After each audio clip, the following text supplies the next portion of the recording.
Muito bem, irmãos. Vamos então ao estudo nessa noite. Eu convido os irmãos a abrir suas Bíblias no livro de Atos, capítulo 9. Atos, capítulo 9. À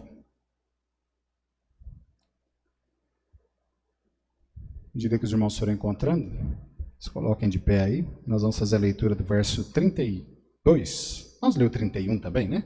31 ao 43. 31 ao 43. E vamos estar lembrando, né, nossas orações aí diárias, né, lembrando dos pedidos que foram feitos, né, por cada um desses irmãos aqui. Atos 9, 31 a 43. A palavra de Deus diz assim: Assim, pois, as igrejas em toda a Judéia e Galácia e Samaria tinham paz, e eram edificadas, e se multiplicavam, andando no temor do Senhor e consolação do Espírito Santo.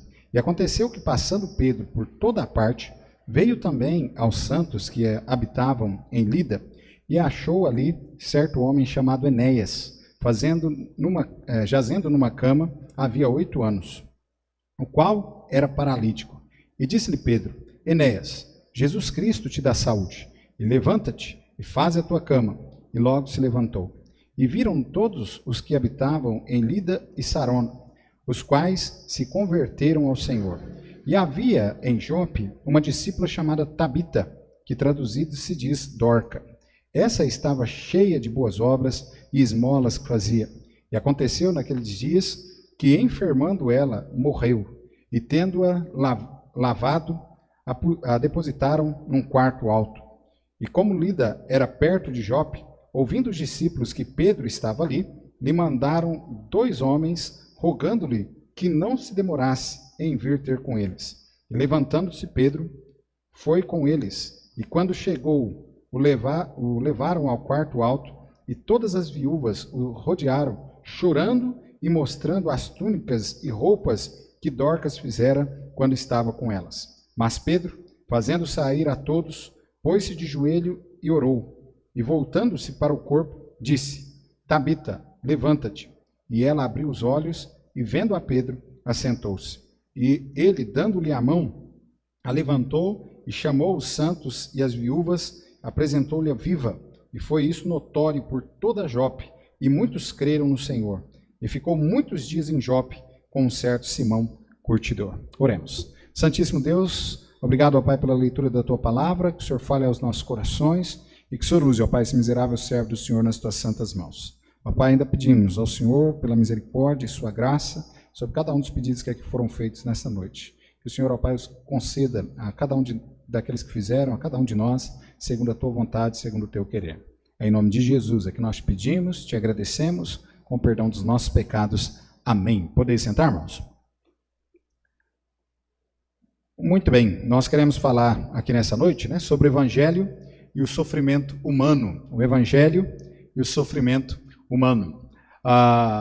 Os irmãos aqui, só para a gente nos situarmos, né, novamente, os irmãos se lembram, nós viemos aí da conversão, né, no início do capítulo 9, a conversão do apóstolo Paulo. Nós chegamos vendo a vida, né, de Paulo transformada, ele já agora pregando a palavra de Deus. E agora nós encontramos, né, Pedro, falando agora aqui em Atos sobre Pedro. Né? Então Pedro, a última vez que nós ouvimos falar dele foi lá no capítulo 8, depois aí se deu ênfase mais aí à conversão do apóstolo Paulo.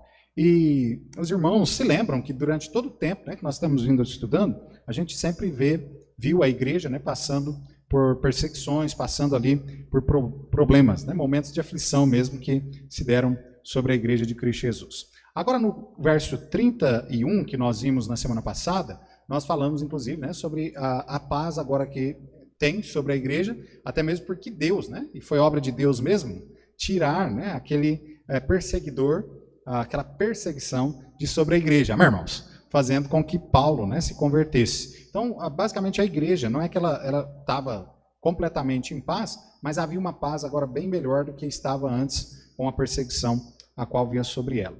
E isso demonstra, inclusive, agora aqui no verso 32 em diante, porque o apóstolo Pedro aqui, o texto nos mostra que ele agora está visitando aquela região ali, né, da Judéia, Samaria, aquela região toda ali, até mesmo confirmando a fé daqueles irmãos que se converteram através, né, do trabalho daqueles irmãos que foram dispersos de Jerusalém, inclusive ali Filipe, né, que saiu pregando naquela região. Então agora a paz, Pedro então desce confirmando a decisão de cada um desses amados irmãos e até mesmo, né, rogando sobre eles também o Espírito Santo. Este texto aqui, que nós agora lemos, né, que está em pauta aí, ele vai refletir para nós sobre a questão, né, do Evangelho como uma mensagem transformadora.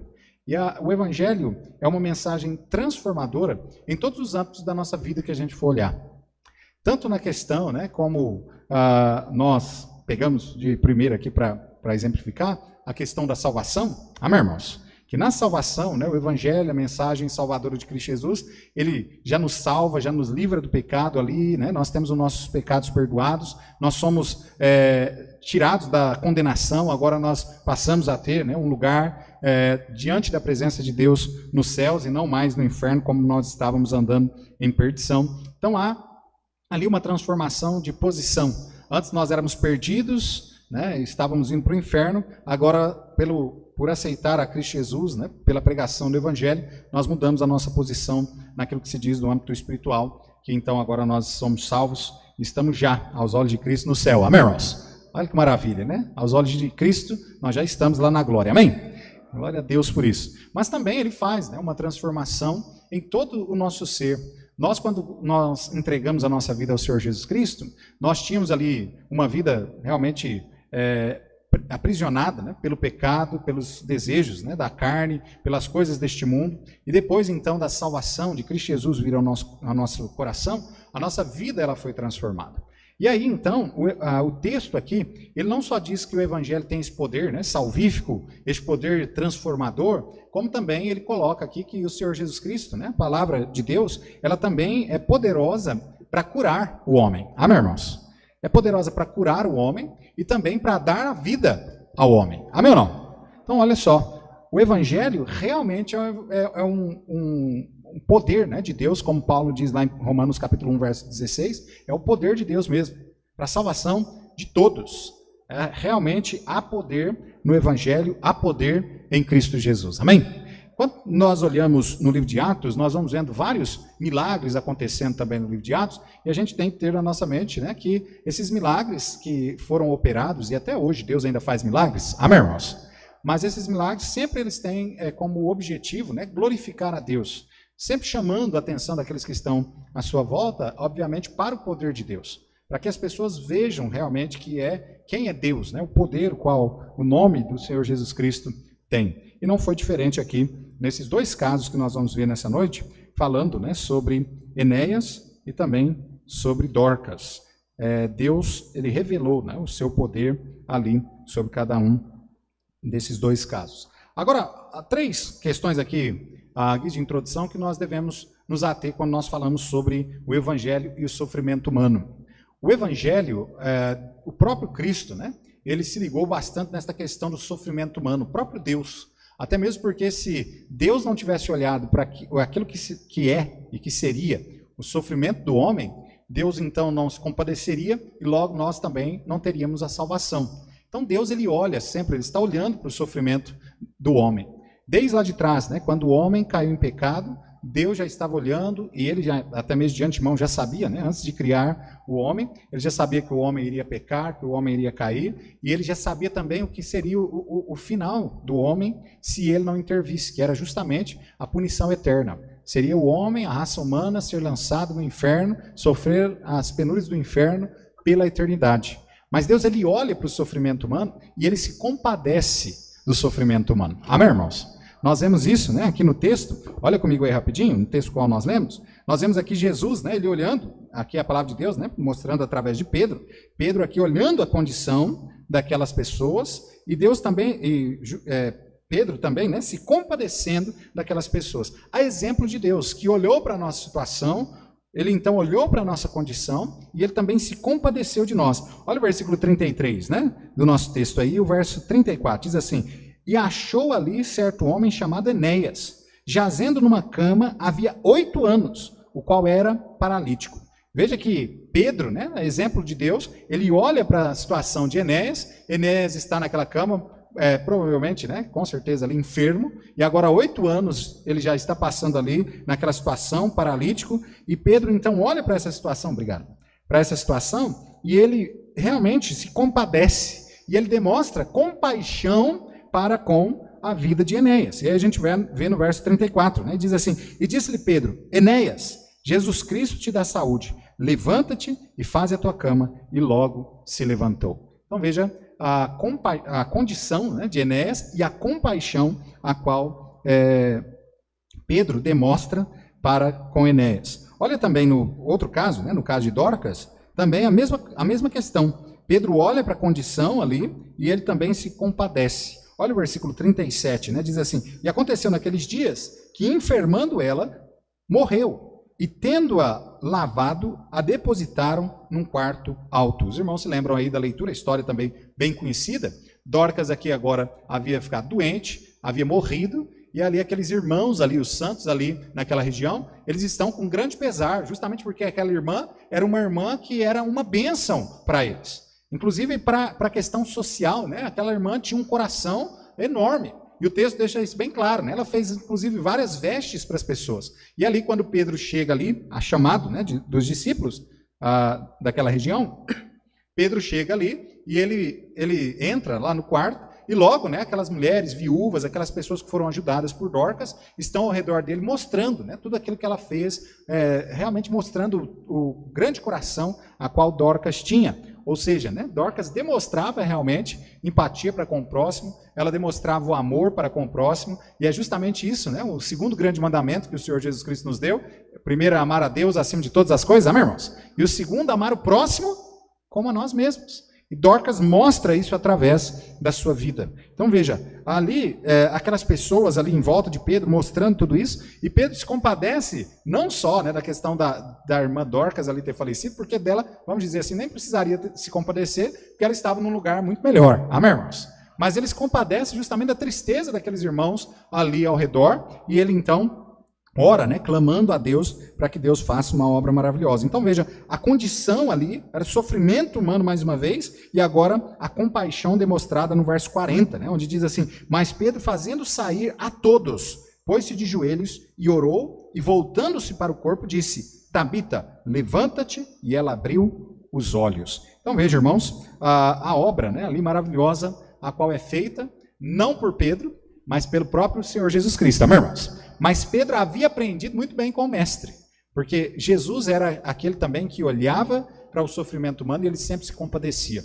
Ele sempre estava pronto para fazer algo ali, né, para minorizar ou até mesmo, né, sanar o problema, o sofrimento, o qual as pessoas estavam passando. A grande compaixão do Senhor. Quando nós falamos sobre o evangelho e o sofrimento humano, irmãos, o que vai mover, inclusive na igreja, mover nos nossos corações, é justamente nós termos os mesmos sentimentos os quais teve em Cristo para com o homem caído.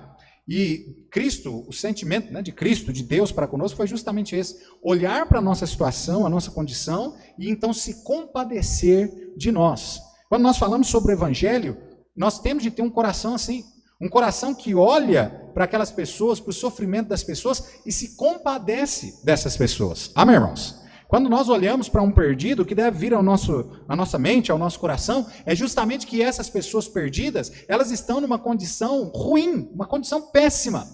A mesma condição que nós estávamos antes de recebermos a Cristo Jesus. Aquela condição de que ao resvalar, né, como diz lá em Provérbios, ao resvalar dos nossos pés, nós já estaríamos caindo realmente no abismo, no inferno. Ou seja, a morte é aquilo que afasta, né, o ímpio aí hoje da morte eterna. Só que a morte nós sabemos, né? A vida ela é breve, a morte vem para todos, e nós sabemos então que muitas pessoas aí vão morrer, e se nós não testificarmos de Cristo, se nós não nos compadecermos dela, levarmos a ela o evangelho, elas vão morrer na sua incredulidade, e elas vão morrer e vão para o inferno. O que move, né, justamente o evangelho por dentro da igreja é justamente o amor o qual cada um de nós temos para com as pessoas à nossa volta. A demonstração, né, de compaixão a qual nós podemos ter com cada uma dessas pessoas aí fora. Então veja, irmãos, esta é uma grande lição, né, a qual o texto nos mostra aqui. O texto também, ele vai dar para nós aqui duas evidências aqui para nós do poder de Deus sobre a vida. E ele fala tanto aqui sobre o poder de Deus, né, sobre a vida, quanto também sobre a morte. Ou seja, o poder de Deus sobre a vida do homem. Deus tem tanto o poder de dar a vida, como também ele tem poder de tirar a vida e também de restituí-la. Amém, irmãos? Deus tem, né, esse poder. Então, quando nós olhamos aqui para o texto, a gente vê aí, em primeiro lugar, que Deus ele tem poder sobre a vida.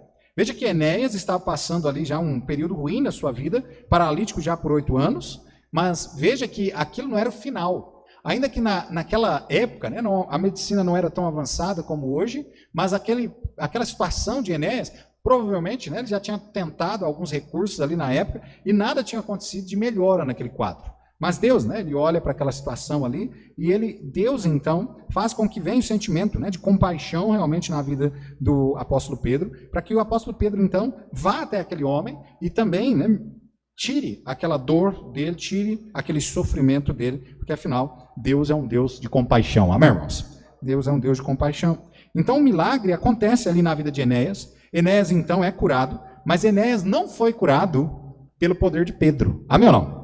Foi curado pelo poder de Deus, amém? E olha só, Pedro, né, deixa inclusive isso bem claro. Quando Pedro aí cita, né, para nós no verso 34, ele olha, né, para Enéas ali, ele diz, Jesus Cristo te dá saúde. É Pedro falando e dando glória a Deus, né, porque Deus é quem tem o poder para curar. Amém ou não? Deus é quem tem poder para tirar o sofrimento humano em todas as situações da nossa vida. Seja naquela questão, como nós dissemos, espiritual, né, que nós estávamos condenados ao inferno e Ele tem poder para nos salvar, nos resgatar daquela condição ali miserável, como também nas questões, né, de enfermidade, Deus também tem poder para dar a nós a saúde, amém? Mas também quando a situação de morte, também Deus tem poder para fazer o que Ele quiser naquela situação. E aqui, né, inclusive o testemunho de Dorcas aqui, nos remete justamente à ressurreição, a qual nós vamos passar o glorioso poder de Cristo Jesus. Amém, irmãos? Então, olha só, tudo na vida do salvo tem solução. Porque Deus ele é todo poderoso, amém? Não? Tem solução. Então, até mesmo na morte, se Deus quiser trazer alguém de volta à vida, Ele traz. E assim nós sabemos também que é a eternidade, né? Nós vamos voltar à vida por meio da ressurreição. Mas veja, irmão, Pedro, né, ele glorifica a Deus, ele não traz glória para si. Quando nós falamos sobre o poder de Deus e olhamos o cenário, né, neste mundo, a gente acaba vendo que hoje em dia, né, as religiões, muitos líderes religiosos, eles querem trazer a glória para si. Eles pregam sobre cura, eles falam sobre poder, né, de cura, mas muitas vezes a intenção deles não é glorificar a Deus, mas sim glorificar a eles mesmos, trazer glória para si, a autoexaltação, né, eles querem exaltar a si mesmo. Pedro dá uma demonstração clara, um ensino claro aqui sobre realmente que a glória de tudo, o poder de tudo vem de Deus. Amém? Inclusive no caso aqui de Dorcas, quando Pedro, né, pede para que todos saiam, veja que se Pedro estivesse buscando aqui os holofotes, se Pedro aqui estivesse buscando glória para si, ele não teria tirado as pessoas dali da sala, daquele quarto, né? Ele teria mantido aquelas pessoas ali e feito um milagre na frente de todos ali para que ele fosse realmente exaltado, o nome dele. Mas Pedro não busca a sua própria exaltação. Pedro, ele pede para que todos saiam e Pedro então ali se ajoelha, né, diante daquele corpo ali e ele ora a Deus, ele suplica a Deus e Deus então, a graça de Deus, ele é atendido e Dorcas se levanta, Dorcas é ressuscitada. Amém, irmãos? Mas veja, Deus, o poder é sempre de Deus. Quando nós olhamos na questão do Evangelho, é a mesma coisa. O Evangelho é que tem poder realmente para mudar a vida das pessoas. É só o Evangelho, né, por meio de Cristo Jesus, o verdadeiro e puro Evangelho, a salvação a qual vem por meio de Cristo Jesus. É só este Evangelho que pode trazer o homem à vida. Amém, irmãos? A vida eterna. Nada fora de Cristo Jesus pode dar ao homem a vida eterna. Nada fora do poder de Cristo Jesus pode retirar o homem dos maiores de todos os sofrimentos, que é justamente a morte eterna, o inferno. Então veja que é Jesus Cristo quem tem poder, amém, irmãos? Poder para fazer tudo. Agora veja, se Jesus ele tem poder para curar, se ele tem poder, né, para trazer de volta a vida, Jesus também, obviamente, tem poder para dar a vida eterna. Amém? A qual ele prometeu. Ele disse, né, que aqueles que crescem no seu nome, aqueles que crescem na sua palavra, esses, né, seriam salvos. E eles receberiam a vida eterna. Ele mesmo prometeu isso.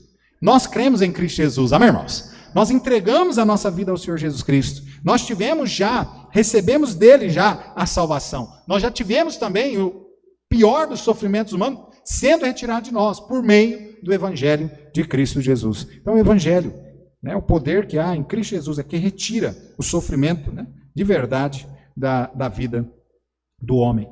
Então Pedro aí, ele mostra para nós, né, a dinâmica do milagre, que a cura ela vem de Jesus. Ele diz aí, né, Jesus Cristo te dá saúde. A condição para Enéas levantar-se vinha do poder de Deus e não do poder de Pedro.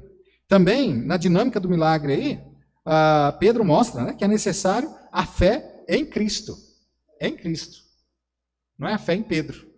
Não é a fé em nenhum outro não, mas a fé em Cristo. Era necessário que ali Enéas realmente tivesse fé em Cristo Jesus. Porque ele olha, né, para Enéas e diz, Jesus Cristo te dá saúde, levanta-te.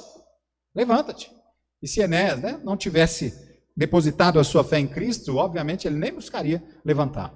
Mas ali, né, ele se coloca de pé. Pedro não faz ali, né, um palanque da sua autoexaltação, mas ele realmente glorifica a Deus, glorifica a Cristo Jesus em tudo. Amém, irmãos? O Evangelho é assim.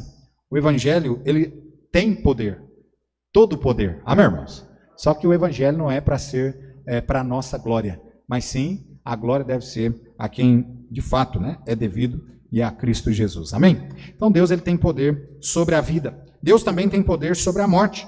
E a ressurreição de Dorcas aqui, essa mulher, né, notável pela prática das suas boas obras e ofertas e esmolas.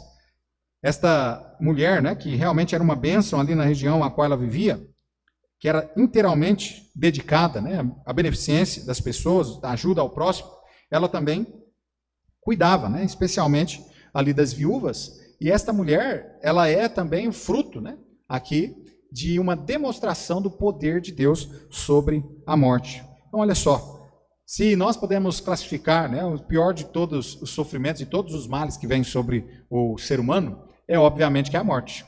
Por mais, né, que haja neste mundo tantas enfermidades, e enfermidades cruéis que realmente, né, molestam mesmo o ser humano, mas, no entanto, né, a morte é o pior de todos os sofrimentos, né, para aqueles que estão perdidos. Mas para aqueles que estão em Cristo, a morte neste mundo aqui é o início de uma vida. Amém, irmãos? De uma vida eterna. Amém ou não? É o início da vida eterna com Cristo Jesus. Mas veja, aqui Jesus, né, mostrando mais uma vez que ele, o nome dele é poderoso, que ele pode fazer as coisas assim. Assim como ele fez lá com Lázaro, lá atrás, também, né, com aquela menina, né, a qual ele ressuscitou, aqui agora também Pedro faz a mesma coisa, né?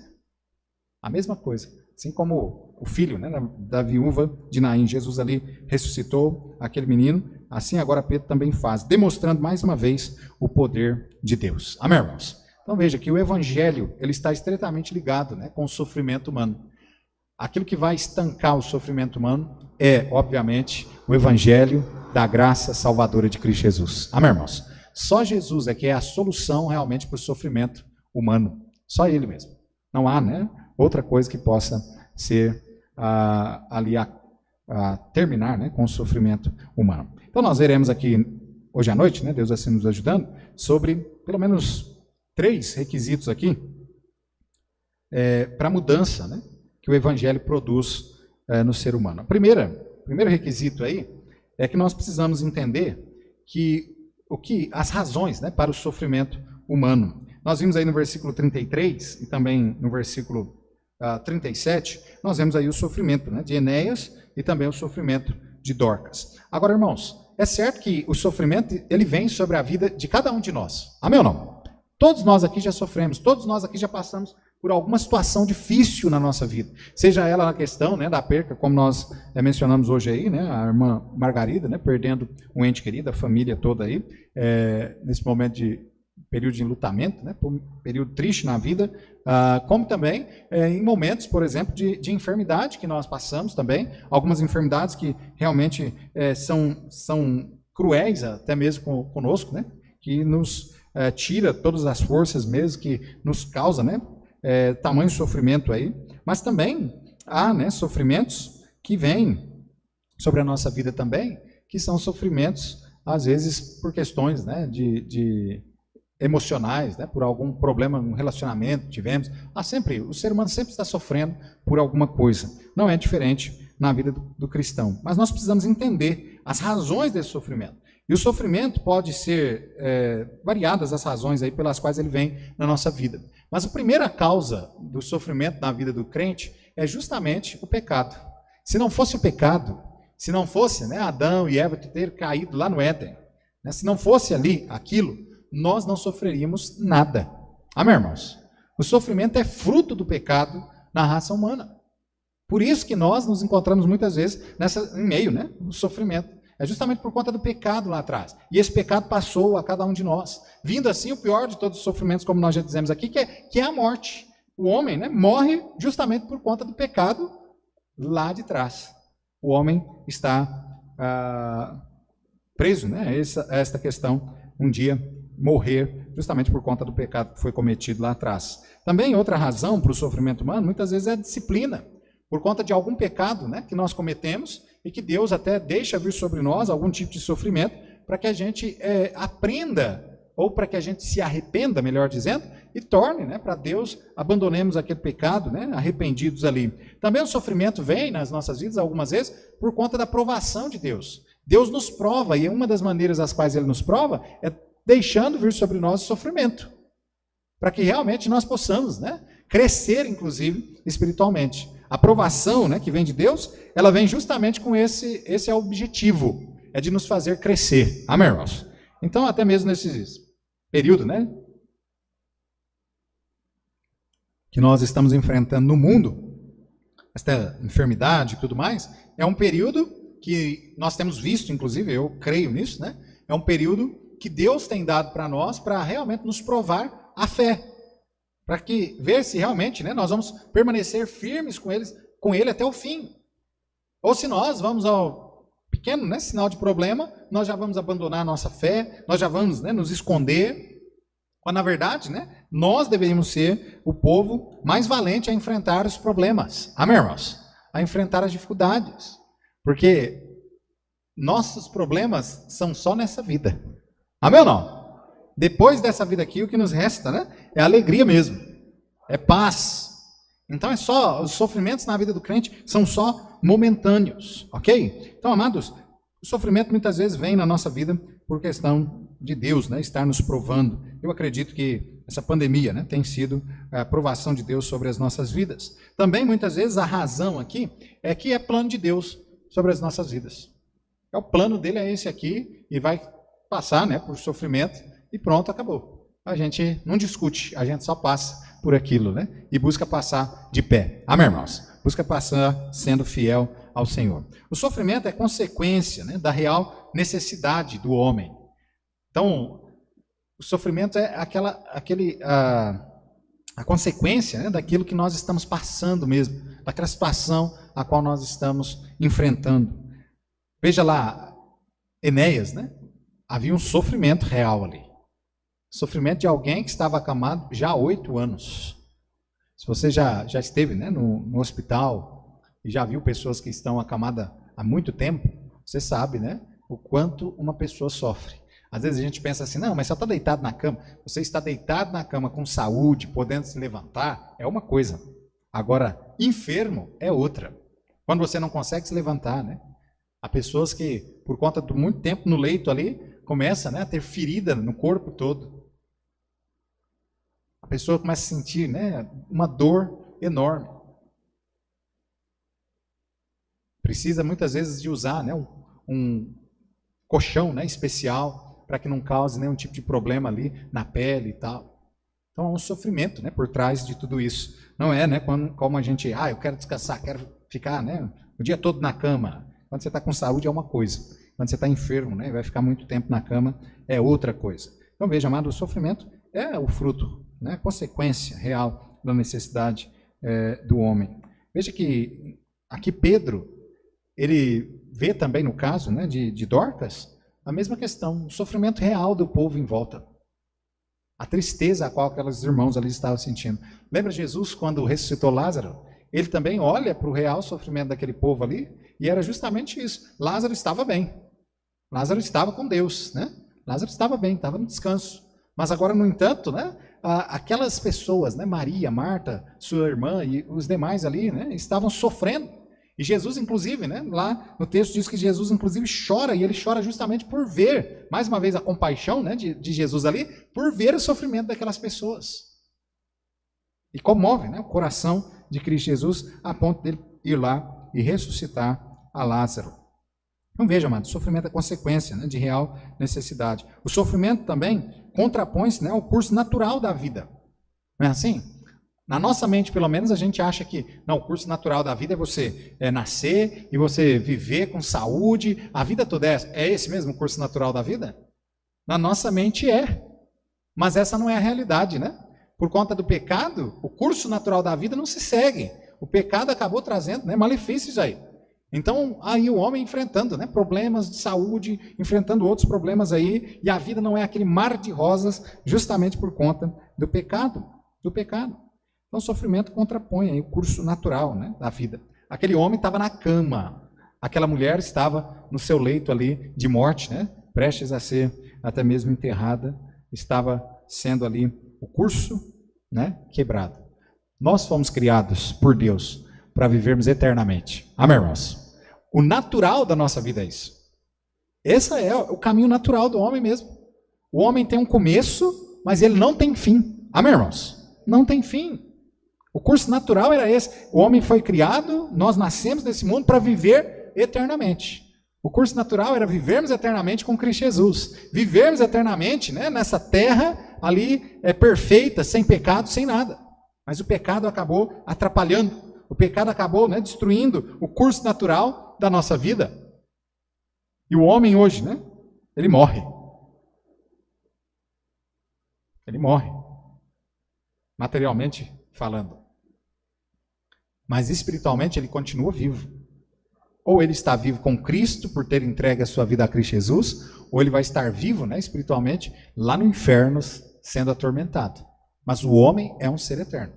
Mas no momento aqui, do pecado, né, o pecado acabou destruindo o curso natural da vida. Eu não sei se os irmãos já fizeram, eu já fiz algumas vezes isso, né? Mas se você não fez, pois você faz isso na sua casa. Toma um tempinho para imaginar como seria o mundo se Adão e Eva não tivessem caído em pecado.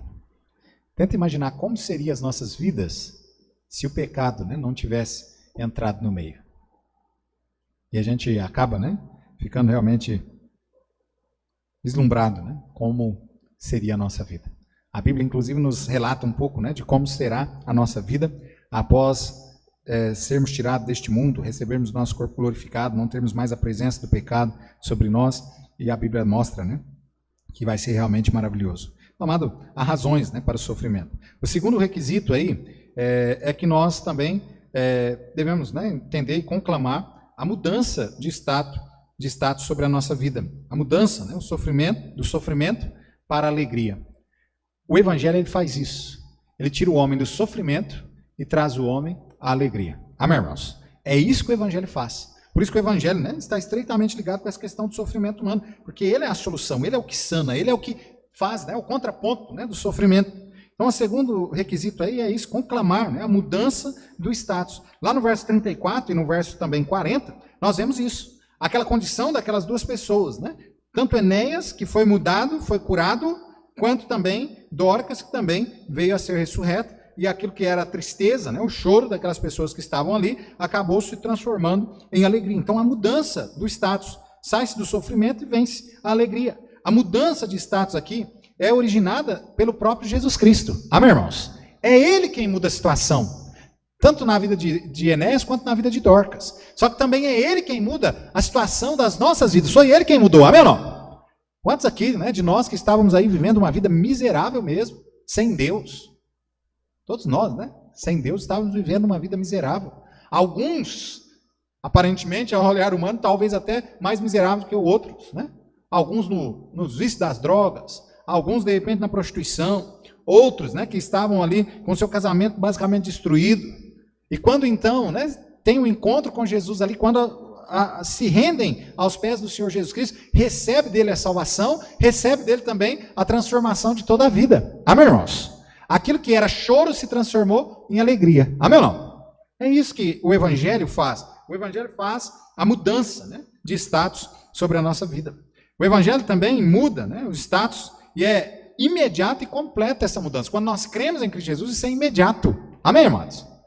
Aquela ideia de que nós estamos sendo salvos, né? Há muitas religiões que ensinam assim, que nós estamos trabalhando para a salvação. Não, amado. Quando nós cremos em Cristo Jesus, quando nós entregamos a nossa vida a Ele, reconhecendo Ele como nosso único e suficiente Salvador, automaticamente nós somos salvos, amém?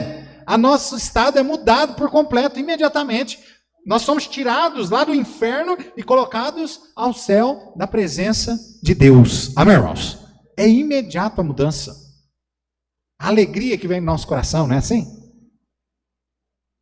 Quantas de nós, né, que no dia da nossa salvação, nós estávamos com o coração carregado, realmente, cheio de problemas, de dificuldades e tudo mais.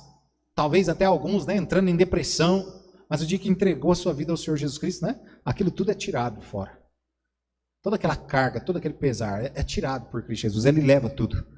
É como é dito lá em Isaías 53, amém, irmãos? Ele leva sobre si as nossas dores, as nossas enfermidades, Ele levou sobre si tudo, tudo mesmo. De forma que a gente até se sente mais leve, né? Parece que tira um fardo de 1 tonelada sobre nós. É a mudança de estado a qual Jesus Cristo, né, traz sobre as nossas vidas. Então é imediato. Essa mudança de status também provoca obediência. E agora, né, por Jesus ter salvo, Jesus ter mudado, transformado a nossa vida, nós vamos obedecer. A fé que nós depositamos nele nos faz também render a ele a nossa obediência. Assim também foi, né, com Enéas, a obediência. A Enéas também demonstra essa obediência ali, quando Pedro, né, diz, olha, Jesus, né, Jesus Cristo te dá saúde, levanta-te. Ele não pensou duas vezes. Ele depositou sua fé em Cristo Jesus e levantou. Amém, irmãos? Levantou. A obediência.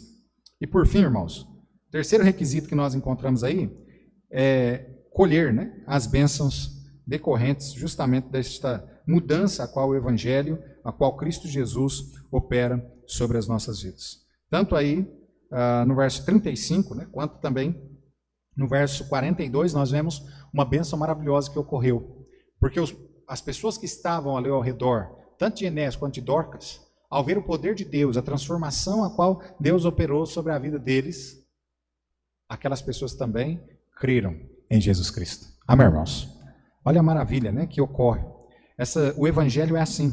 O Evangelho, né, ele termina com o sofrimento humano. E ele deixa bem claro que é Deus quem faz isso. Ele deixa bem claro que o homem, com todo o mais absurdo que seja o sofrimento qual ele está padecendo, ele tem a quem recorrer. E esse alguém é Jesus. Amém? Jesus é quem o homem, neste mundo sofredor, deve recorrer. Olha só, o sofrimento, né, retirado, e a bênção divina vem em grande alcance aí. A bênção divina é constatada por todos. O texto aí no verso 35, quanto também no verso 42, né, mostra que todos viram, e todos ali realmente ficaram convictos do poder que havia e há no nome de Jesus. Amém, irmãos? O poder que há. E olha só, a bênção divina tem também grande influência, né? E a cidade ali de Jope, as planícies ali de Saron, né? Do Carmelo ali, a Jope, toda aquela região é influenciada justamente pelo poder de Deus que foi visto na vida dessas duas pessoas. E a bênção divina também produz conversão ao Senhor. São as mudanças, né, de vida. Irmãos, todos nós aqui, sem exceção, que entregamos a nossa vida ao Senhor Jesus Cristo, os nossos sofrimentos acabaram. Amém, irmãos? Ainda que às vezes a gente olha e fala assim, não, pastor, mas eu estou com um problema de saúde, eu estou com um problema, de repente, né, financeiro, não sei o quê, tantos problemas que às vezes nós enfrentamos, problemas reais, é verdade, nós dissemos no começo. Só que a gente ainda tem que ter na nossa mente que os nossos problemas acabaram. Porque o maior de todos os problemas que nós tínhamos, Jesus Cristo nos tirou. Amém, irmãos? Nós não vamos mais para o inferno. Amém ou não? Não vamos. Como eu disse, né, aos olhos de Deus nós já estamos na presença dele, nos céus. Nós não temos, né, esse sofrimento maior da vida humana, nós já não temos mais sobre nós. Então, irmãos, Jesus ele mudou a nossa situação. Assim como mudou a situação de Enéas e de Dorcas, ele mudou a nossa situação também por meio da salvação a qual ele nos deu. E ele também nos abençoou com bênçãos indescritíveis. Amém ou não? Com bênçãos indescritíveis. E ele também há de continuar fazendo a obra nesse mundo por meio de nós. Amém ou não? A mudança de Pedro. Os irmãos se lembram quem foi Pedro? Pedro era um homem duro, era galileu, era alguém que se opunha ao governo daquela época. Era um homem rude, um homem bravo. Não precisava de muita coisa para ele espalhar, né? Soltar os cachorros em cima dos outros. Era alguém que ou era 8 ou era 80 com ele. Os irmãos se lembram, inclusive, né? Não queria nem estar junto com pessoas, né? Que não fosse do mesmo, se não fosse judeu, que não vivesse. Mas Deus muda tudo na vida de Pedro. Jesus não só salva, como Jesus transforma Pedro. A ponto, né, de Pedro ser usado, inclusive, por Deus para levar o evangelho aos gentios. E essa transformação a qual Deus operou na vida de Pedro é demonstrada no versículo 43, que diz assim: e ficou muitos dias em Jope com um certo Simão, curtidor.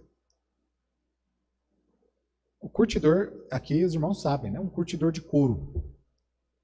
Mexia em pele de animal. Para o judeu, essa pessoa era uma pessoa impura. Um judeu não iria buscar ter nenhum tipo de contato com essa pessoa. Mas Pedro agora mudado, transformado por Deus, ele agora já não exclui mais ninguém. Amém, irmãos? Ele já não exclui mais ninguém. Basicamente, ele está aprendendo, né? Vai chegar a esse ponto mesmo que ele não vai excluir mais ninguém, mas ele já tem uma boa transformação, Deus já tem operado nele de tal forma que ele até fica na casa de um homem assim.